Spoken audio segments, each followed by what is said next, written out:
Girls, welcome back to the drive-thru. A little Algebra 2 help here. Hungry? Stop by the deli and get yourself an apple. Maybe, I think this is a Red Delicious apple, maybe, or a Gala.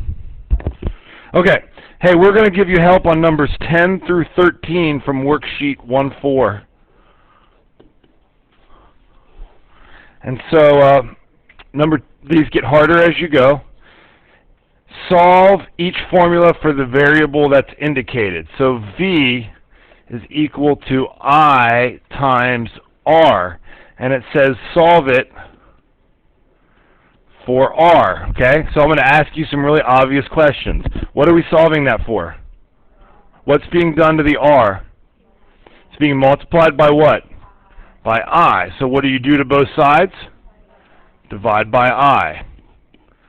So you get R is equal to V over I, and that's your answer. Okay, but that one was simple. So they're going to get a little tougher. For number 11, it says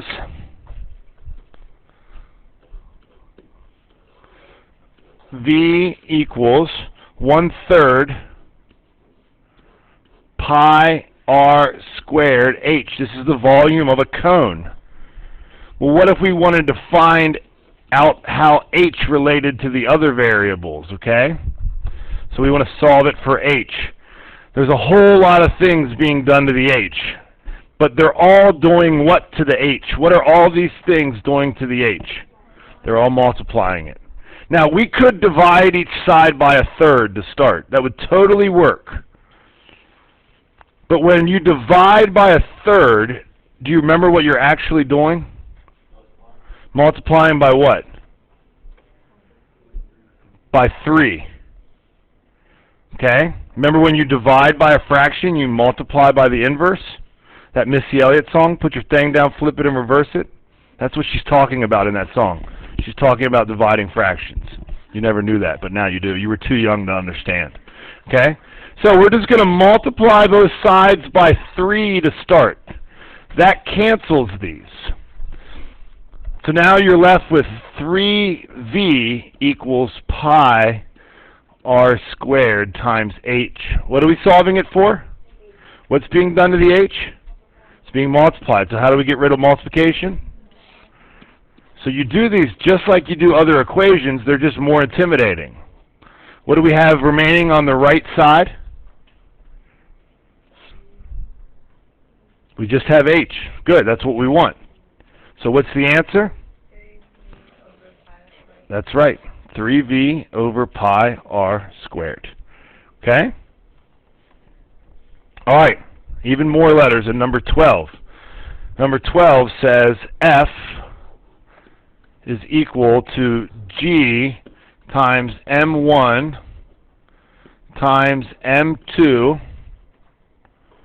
all over D squared. If you're curious, this represents the force that are exerted by two planets that are orbiting each other. Okay? That's what this is. And if you're not into planets, it's the same thing for like little atoms. Did you know atoms spin around each other? So its force is gravity times the mass of the first object times the mass of the second object divided by the distance between them squared. So, if you ever take physics, you'll learn that kind of stuff. If not, no sweat. But this is why you have to learn this. Like, this is the whole point of learning math. There is no point to math, but if you can apply it to something that matters, then it helps. So that's all we're doing, okay? We are solving this for G. So, anyone know what they would do first? Yeah, I like it. Multiply both sides by what? What's being divided on the G side? D squared. Good. That's okay. You can call it D2. All right. R2D2, yes. So now these are gone. So you've got D squared times F is equal to G times M1 times M2. What should we divide by? Well, first we should remind ourselves, what are we solving for? G. I never wrote that down, sorry. You cannot combine those because they're multiplying by each other. They're also not like terms, but that's confusing to you.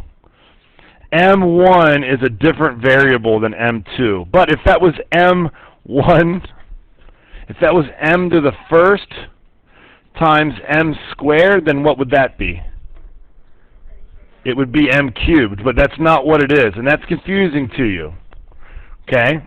It's one mass times another mass. So we're going to divide each side by m1, m2. Okay?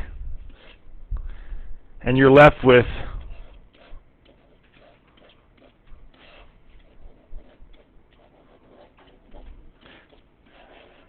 and that's how you find out what gravity is. Any of you guys know what gravity is on Earth?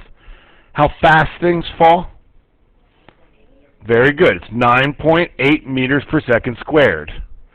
That's based on, I think, the distance between the Earth and the Sun, maybe?